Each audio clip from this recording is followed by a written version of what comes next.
West African Development Bank, or the BOAD, listed that 7-year bond with an interest of 6.10%. Interest on the regional stock exchange based in Abidjan, that's known as the BRVM. That listing comes as market professionals and institutions within the region are meeting here in Lagos to discuss the role that debt instruments can play in catalyzing development within the region. Let's listen to excerpts from the panel of discussants that drilled down on this on Wednesday. Essentially, I would like to say that Lagos State, as a subnational, has been the most beneficial of the capital market, particularly in Nigeria, or beneficiary. The history of the involvement of Lagos State in the capital market dates back as far back as 1988, when the first bond was issued. As at that time, it was a municipal bond that Lagos raised for an amount of about just $30 million naira.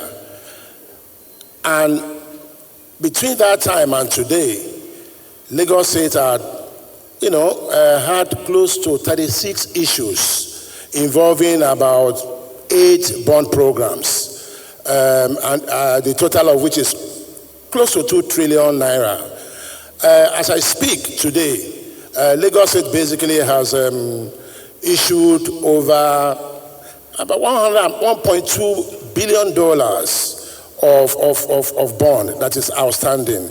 And I would like to say that some of these bonds have been issued to finance most of the development agenda that you see in Nigeria, in Lagos.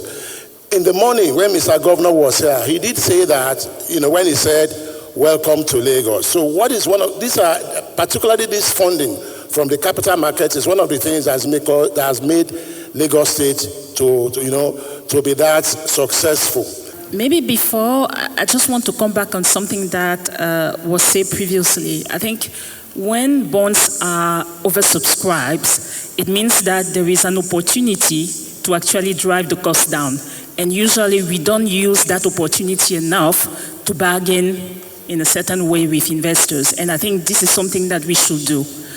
I also see regional bonds as a way to, I would say, mitigate some of the, economic shocks that we see, in our regions, given, the recent and subsequent crisis. So, if we are able to actually issue more regional bonds, we also give an opportunity to our smaller economies in the sub-region to benefit from that market, and this is really beneficial. And having said that, I just want to add that every time you are issuing a bond, you need a credit rating. And when you look at most of our African countries, except 2 countries in Africa, most of them are sub-investment grade. So, and of course, it does not mean that you will necessarily issue at a very high rate, because sometimes 2 countries have the same rating, but they don't issue at the same price. So we could also leverage regional platform to make sure that in a certain way, we kind of increase or improve our rating at the sub-regional level. And this would also be beneficial for smaller economies, because then they can, they can take advantage of countries in the sub-region, that have a higher credit rating to issue debt at an affordable cost. Coming back to what ECA does, I would say capital market is really critical. We see this as a way also to mobilize more domestic resources. So we have been working with a couple of countries in developing the domestic debt market as a way to also, tap, domestic resources, domestic financial resources, instead of always issuing Eurobonds. We have been working also on money and interbank markets as a way to increase liquidity at the interbank market level among banks mostly, and also for the regulator to be able to make sure that every measures taken and its monetary policy can be easily, transmitted to that market. And finally, I think credit rating is really critical when we talk about bonds, generally speaking, because without a good credit rating, that perception of investors that we are trying to address for so many years will not change. Capital markets are a significant source of funding and crucial for sustainable development globally. Although in West Africa, I think we are yet to fully tap into its immense potential.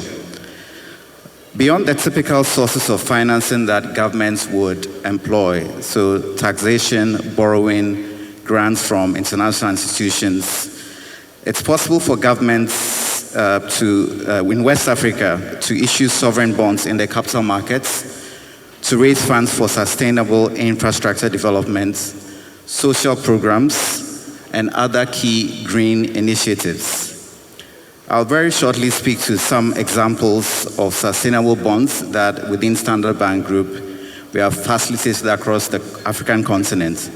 And just by way of information, Standard Bank is Africa's largest bank in terms of total assets of about $170 billion US, plus or minus a few billions in accounts of exchange rate differentials.